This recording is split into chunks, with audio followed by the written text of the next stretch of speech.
Assalamualaikum warahmatullahi wabarakatuh. Salam sejahtera bagi kita semua. Shalom, Om Swastiastu, Namo Buddhaya, salam kebajikan.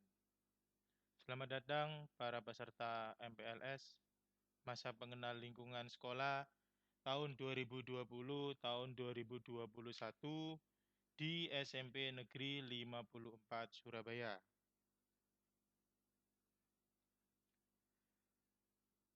Pada kesempatan ini, pada tahun ini, kegiatan masa pengenalan lingkungan sekolah akan dilaksanakan berbeda daripada biasanya. Hal ini dikarenakan masih adanya pandemi COVID-19 yang masih membuat kita was-was, yang masih membuat kita perlu kewaspadaan tingkat tinggi, sehingga biasanya masa pengenalan lingkungan sekolah yang dilakukan di lingkungan sekolah dengan real, maka sekarang kegiatan masa pengenalan lingkungan sekolah dilaksanakan dengan daring atau dengan jarak jauh, ya. Tapi mohon nanti anak-anak mengikuti dengan seksama, mengikuti dengan baik dan melaksanakan apa yang diperintahkan oleh sekolah, apa yang sudah dituliskan oleh sekolah. Anak-anakku peserta masa pengenalan lingkungan sekolah, semoga kita selalu diberikan kesehatan sehingga kita terhindar dari berbagai macam penyakit yang mungkin akan membuat kita tidak bisa mengikuti kegiatan ini dengan baik. Ya, jadi mohon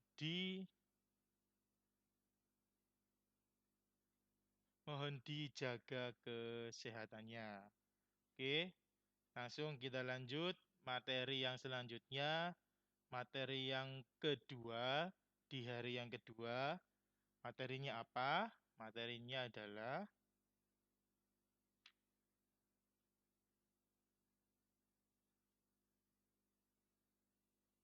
oke, bentar.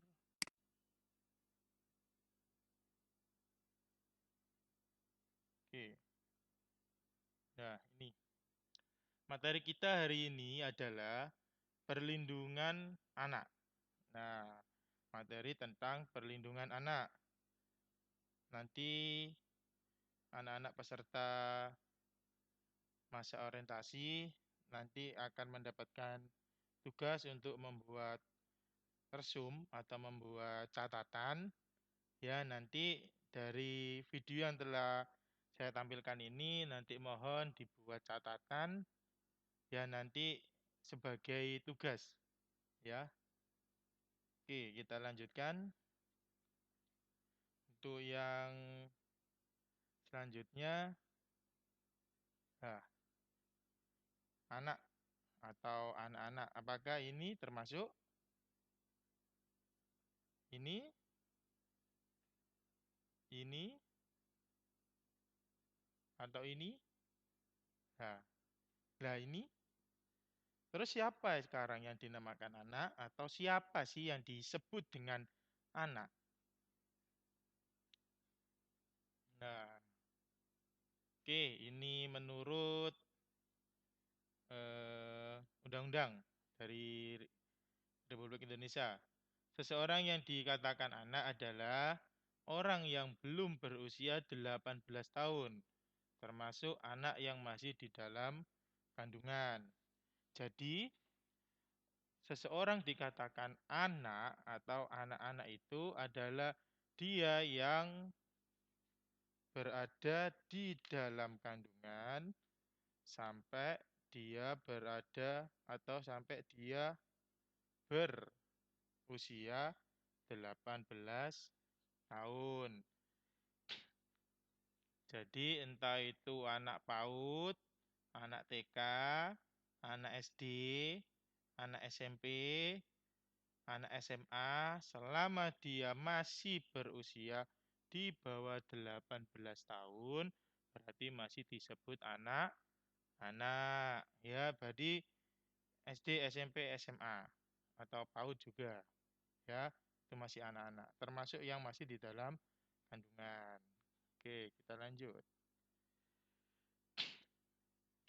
Nah, terus perlindungan anak. Kenapa kok anak perlu dilindungi? Ya, kenapa? Alasannya apa? Nah, ini perlindungan anak adalah segala kegiatan untuk menjamin dan melindungi anak dan hak-haknya agar dapat hidup, tumbuh, berkembang, dan berpartisipasi secara optimal sesuai dengan hak martabat kemanusiaan, serta mendapat perlindungan dari kekerasan dan diskriminasi. Ini alasannya. Kenapa anak perlu dilindungi? Karena agar terhindar dari yang namanya kekerasan dan terhindar dari yang namanya diskriminasi. Lanjut.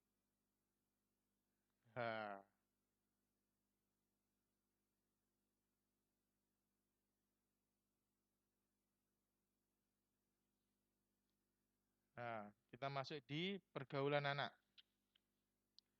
Dampak positif. Kalau kita ngomong pergaulan anak, mesti ada yang namanya dampak positif, ada yang namanya dampak negatif. Pasti itu ya. Jadi yang dinamakan di dalam pergaulan anak itu ada dampak positif dan dampak negatif. Dampak positifnya apa? Menambah pertemanan. Ya, jadi bergaul itu menambah pertemanan atau membuat kita menjadi banyak mengenal teman-teman kita atau banyak mengenal individu-individu lain. Itu adalah fungsi bergaul. Dampak positif selanjutnya adalah meningkatkan rasa percaya diri. Jadi dengan bergaul kita bisa timbul rasa percaya diri, ya. Bukan sebaliknya, kita bergaul jadi minder, bukan. Kalau kita bergaul itu akan meningkatkan rasa percaya diri. Selanjutnya, melatih cara berkomunikasi dengan baik antar teman.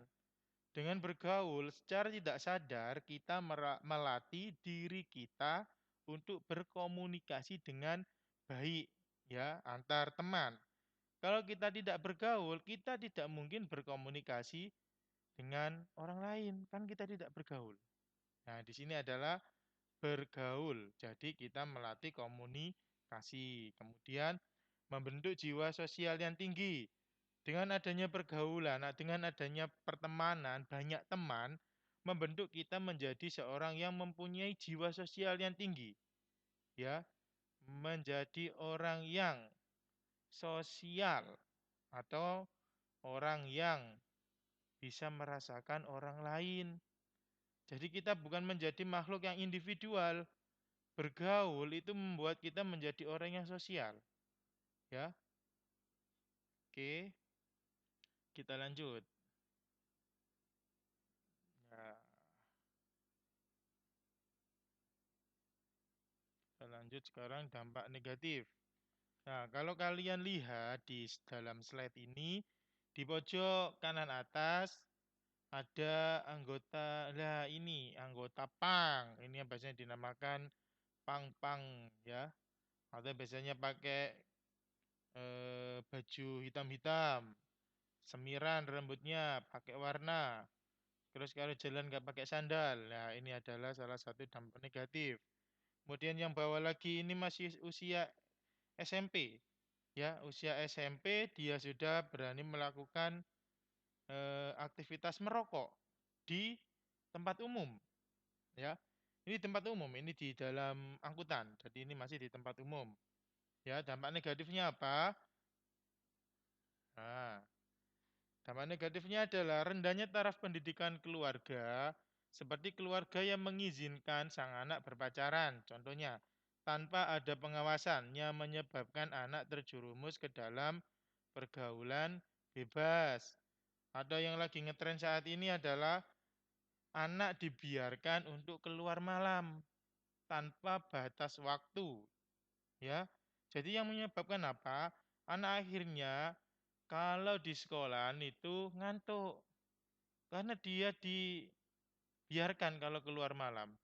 Jadi biasanya anak itu tidurnya paling enggak itu seusia 15-14 tahun itu 8 jam tidurnya. Kalau misalkan kalian di warung kopi keluar malam jam 11 tidur, mesti nanti bangunnya dia kesiangan, bangunnya nanti akan kesiangan tuh pasti. Ya, itu yang jam 11. Belum lagi nanti kalau pulangnya misalkan jam 2. Ya, itu akan membuat di sekolah apa? Tidur. Karena apa? Kurang jam tidurnya dia kurang.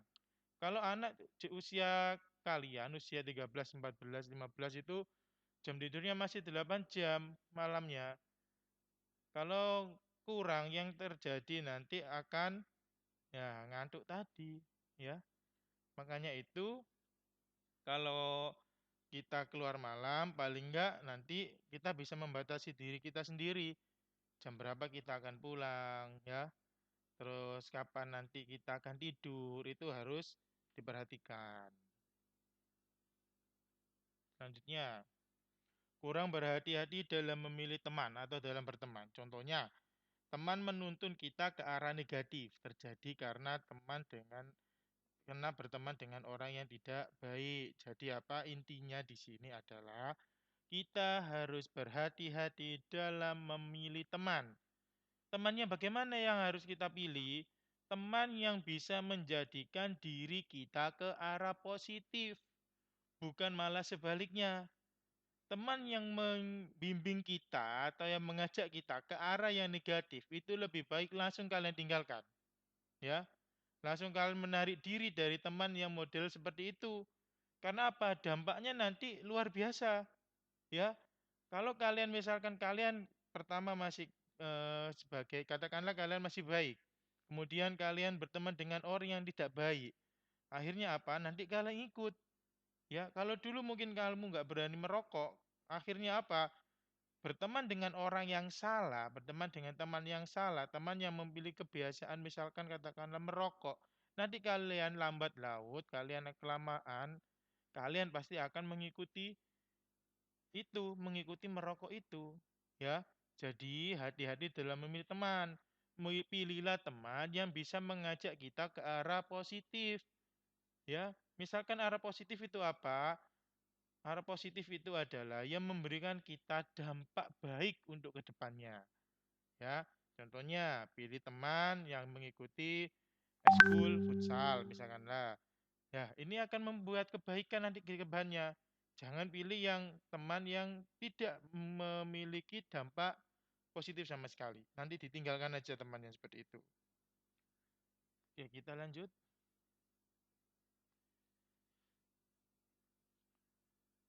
Selanjutnya adalah hak-hak anak.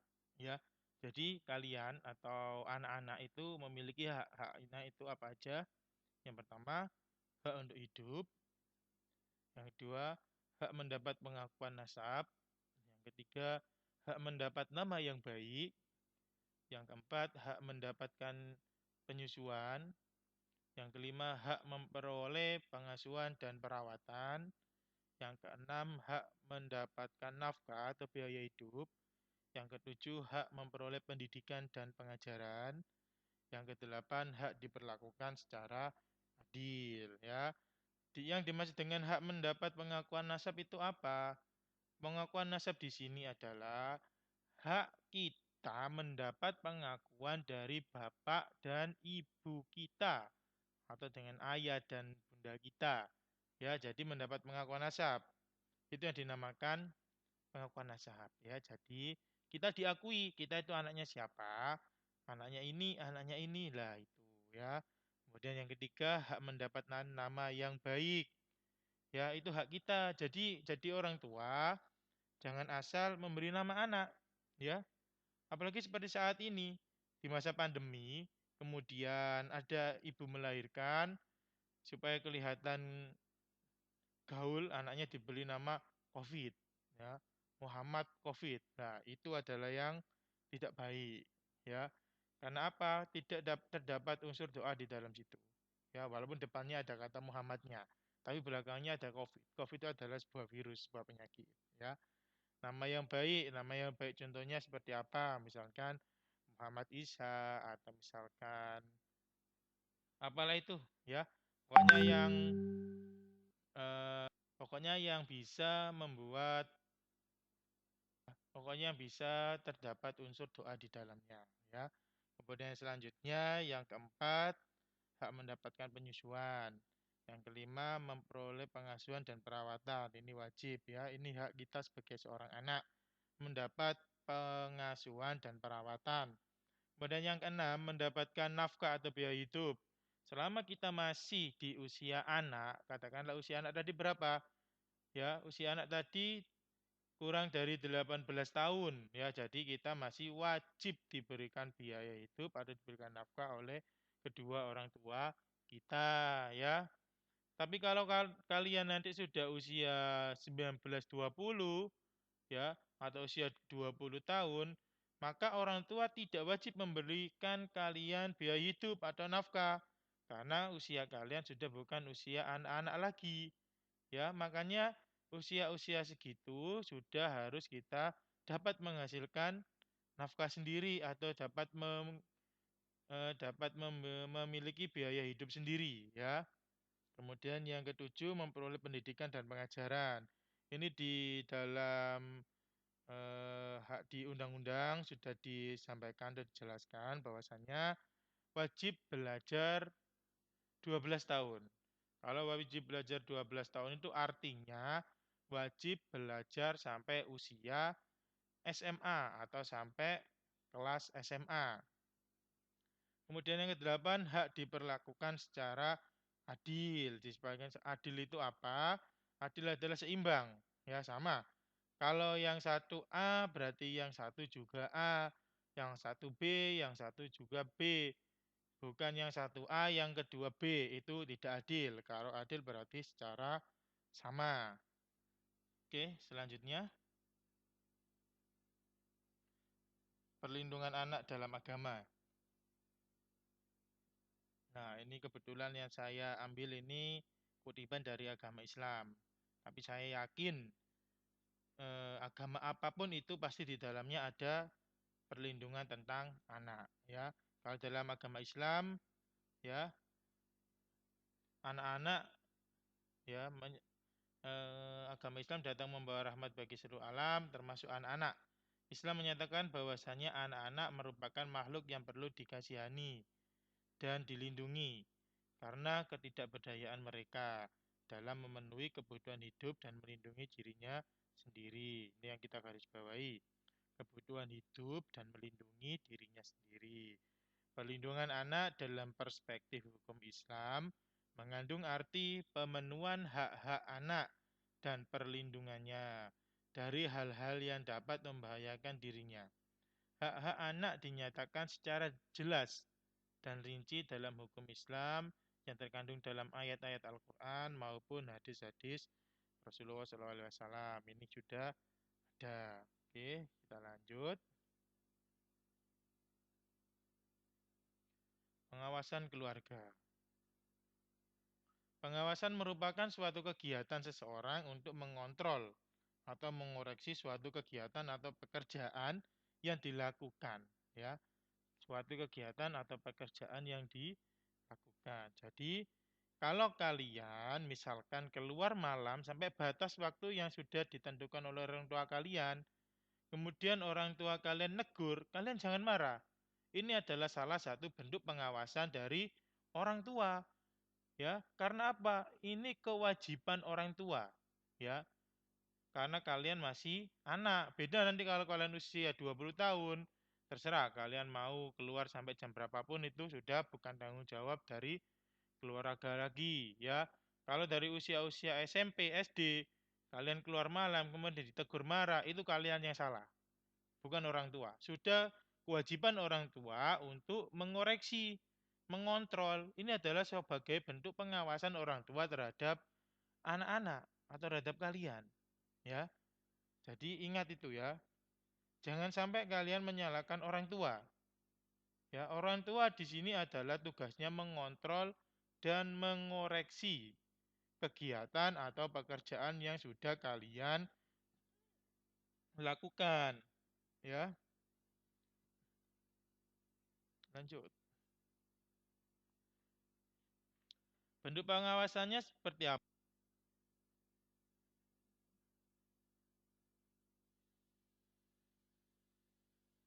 contoh ini misalkan saya beri contoh untuk di lingkungan sekolah ya. Kita contoh di lingkungan sekolah, khususnya di lingkungan sekolah. Kalau umumnya nanti banyak, nanti akan kita sampaikan lagi di lain waktu ya. Ini yang di lingkungan sekolah, contohnya adalah mengatur jadwal pelajaran secara tepat, memperhatikan anak pada saat ia belajar, mengecek serta mengoreksi hasil belajar yang dilakukan anak. Ini adalah tugas atau bentuk pengawasan dari keluarga, mengatur jadwal. Ya, jadwal pelajarannya diatur. Kemudian memperhatikan anak pada saat ia belajar, bukan ditinggal ya. Sekedar membuka buku, buka HP, kemudian yang dilakukan setelah itu tidur ya. Orang tua tidak tahu ini adalah bentuk salah pengawasan ya. Kemudian mengecek dan mengoreksi hasil belajarnya anak. Ketika ulangan, ketika tugas itu orang tua harusnya selalu mengecek. Itu sebagai bentuk apa? Bentuk pengawasan. Karena itu adalah kewajiban orang tua. Ya, kewajiban orang tua untuk mengecek dan mengoreksi hasil belajar anak. Jadi kalian jangan marah kalau kena kritik orang tua. Ya, itu adalah kewajiban orang tua. Selanjutnya,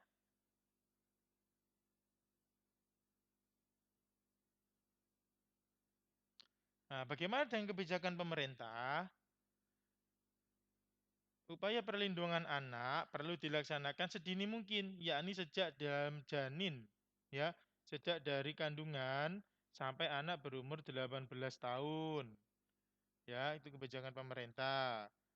Nah, salah satu kebijakannya sudah diatur dalam Undang-Undang Perlindungan Anak dan disahkan pada tanggal 22 Oktober 2002. Kalau pengen tahu bunyi undang-undangnya seperti apa, RUU Perlindungan Anaknya, silakan nanti dibuka Google-nya, di search, cari Undang-Undang Perlindungan Anak tahun 2002. Nah, di situ nanti akan kelihatan ya. Kalau kita bahas nanti waktunya nggak mencukupi. Nanti kita bahas di lain kesempatan saja. Selanjutnya, undang-undang ini meletakkan kewajiban memberi perlindungan kepada anak berdasarkan asas-asas sebagai berikut.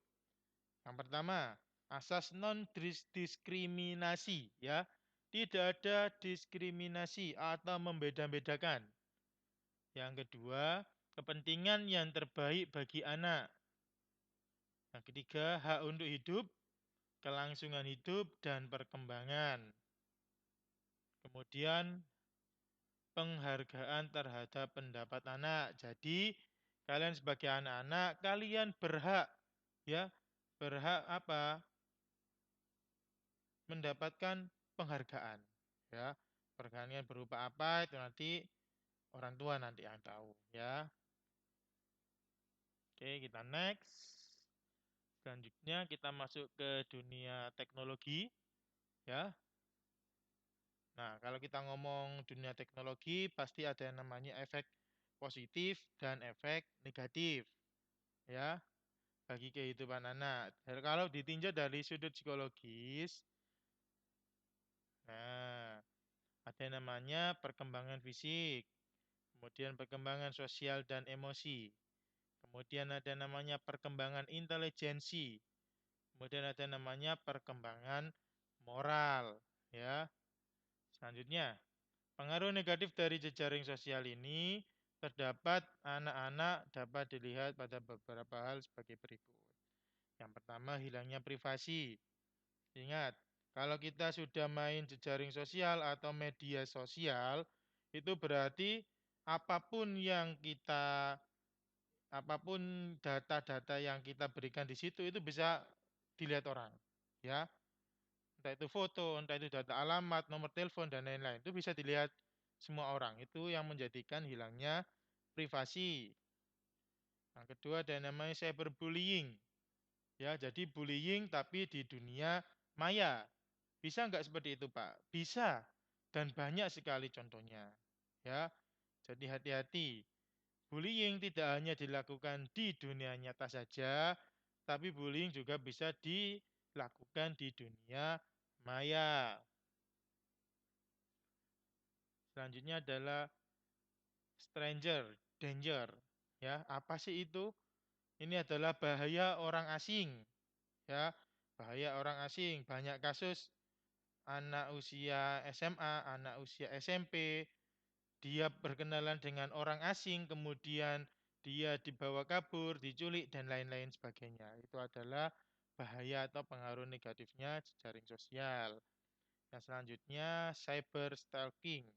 Ya, kalau kita ngomong stalking itu apa? Berarti penguntitan. Apa sih penguntitan itu? Pembuntutan dunia maya. Contohnya apa? Jadi orang yang mungkin tidak suka dengan kita itu bisa terus memantau kita, bisa terus melihat jejaring sosial kita. Misalkan dia selalu mengikuti Instagram kita. Jadi ketika kita upload apa saja, dia bisa lihat. Dia bisa lihat terus, kemudian ada satu kesempatan dia menggunakan atau dia bisa menge-save foto-foto kita, kemudian dibuatkan akun cloningan atau dibuatkan akun baru yang nanti akan motivasinya akan menjelek-jelekkan kita. Itu hati-hati ya. Jadi hati-hati sekali kalau ketika bermain media sosial ya. Lanjut, kalau di dalam pendidikan, nah, apa sih itu pendidikan? Pendidikan adalah salah satu aset bagi kemakmuran bangsa. Oleh karena itu, setiap warga negara wajib untuk mengikuti jenjang pendidikan. Pendidikan itu sendiri tidak hanya di sekolah, melainkan juga dari keluarga, lingkungan, dan kehidupan sehari-hari. Secara lebih sederhana, pendidikan dapat dipahami sebagai suatu proses yang diberlakukan untuk mencapai keseimbangan dan kesempurnaan sebagai manusia. Oke, lanjut nonton video yuk. Setiap anak bagaikan benih berharga yang siap tumbuh dan berkembang, melimpahi bangsa Indonesia dengan impian dan harapan baru. Seindah bintang, itulah kehidupan yang diimpikan Ani dan banyak anak perempuan di negeri ini. Langkah awal menuju impiannya dimulai ketika Ani tumbuh dan menikmati masa kanak-kanaknya. Masa anak-anak yang penuh impian usai ketika Ani harus menikah. Berakhirlah masa tumbuh kembang dan kesempatan untuk mendapatkan pendidikan yang lebih tinggi. Ani harus menghadapi kehamilan dan proses melahirkan beresiko yang dapat membahayakan dirinya dan bayi yang dilahirkan. Semua ini membawa Ani pada kondisi rentan kekerasan. Bintang impian Ani pun menjauh.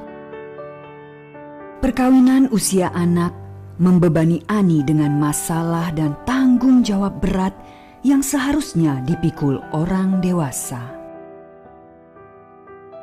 Tidak cukupnya bekal pendidikan, minimnya fasilitas kesehatan memadai, kurangnya kesempatan bekerja yang layak untuk memperoleh penghasilan rumah tangga, semua ini berkontribusi pada pelestarian rantai kemiskinan.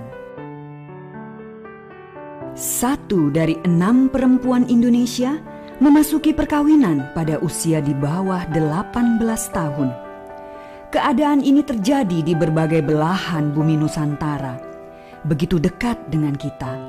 Mungkin mereka orang yang kita kenal atau bahkan orang yang kita sayangi. Bila anak-anak perempuan seperti Ani dapat menunda usia perkawinannya sampai mencapai usia dewasa, maka semuanya menjadi berbeda. Saat mereka memiliki kesempatan untuk tumbuh dan berkembang dan mendapatkan pendidikan tinggi, akan terbuka banyak pintu baru untuk mengejar impiannya. Sehingga suatu hari, seluruh negeri bersorak bangga ketika Ani berhasil menggapai bintang impiannya. Penundaan usia perkawinan memberi kesempatan setara untuk setiap anak perempuan. Kita dapat mengambil bagian dalam memajukan negeri dengan peduli kepada benih generasi yang berharga ini. Peduli kepada hidup mereka, kepada impian mereka, demi masa depan bangsa yang penuh harapan. Mari dukung terwujudnya kabupaten dan kota layak anak di seluruh wilayah tanah air menuju Indonesia layak anak.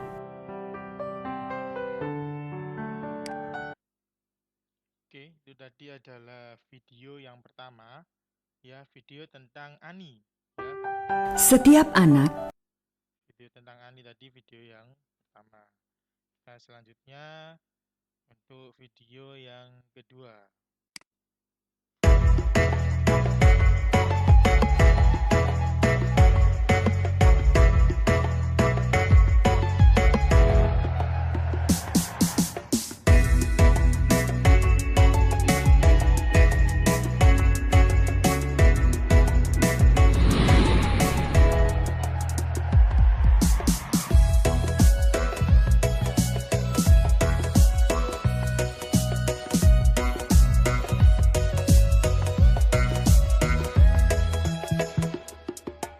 Empat hak dasar anak yang wajib diingat. Ingat, ingat, ingat, jangan sampai lupa. Satu, hak hidup. Dua, tumbuh kembang. Tiga, perlindungan. Empat, partisipasi.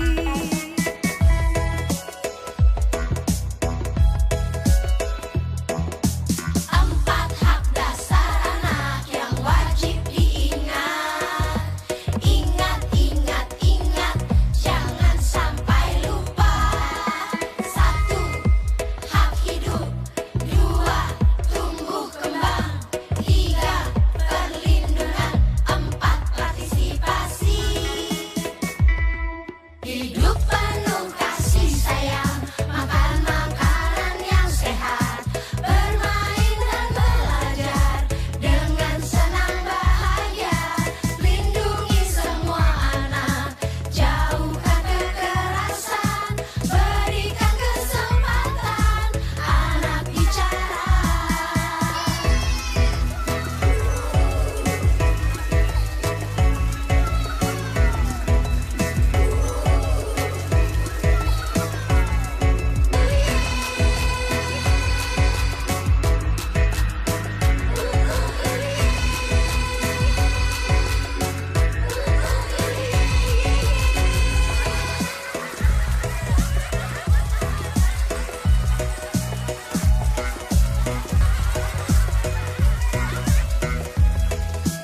Empat hak dasar anak yang wajib diingat. Ingat, ingat, ingat, ingat, ingat, jangan sampai lupa. Empat hak dasar anak yang wajib diingat. Ingat, ingat, ingat, ingat, ingat, jangan sampai lupa. Satu, hak hidup. Dua, tumbuh kembang. Tiga, perlindungan. Empat, partisipasi. Hidup penuh kasih sayang, makan makanan yang sehat, bermain dan belajar dengan senang bahagia. Lindungi semua anak, jauhkan kekerasan, berikan kesempatan anak bicara. Hidup penuh kasih sayang, makan makanan yang sehat, bermain dan belajar dengan senang bahagia. Lindungi semua anak, jauhkan kekerasan, berikan kesempatan anak bicara.